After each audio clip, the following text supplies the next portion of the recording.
Hello everyone! In this video, I'll show you how to install a PlayStation 3 emulator on a Chromebook in a safe and legal way. Since Chromebooks don't natively support heavy PS3 emulators like RPCS3, the best option is to use Linux mode, also called Linux Beta, which you can enable in your Chromebook settings.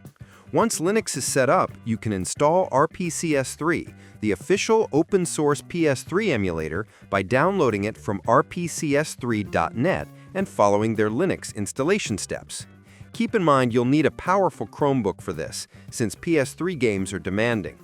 Another option is using cloud gaming services like PlayStation Plus or NVIDIA GeForce Now, which stream games directly through your browser without needing an emulator. Both methods are legal, but always check your school's policy before installing software. And that's it.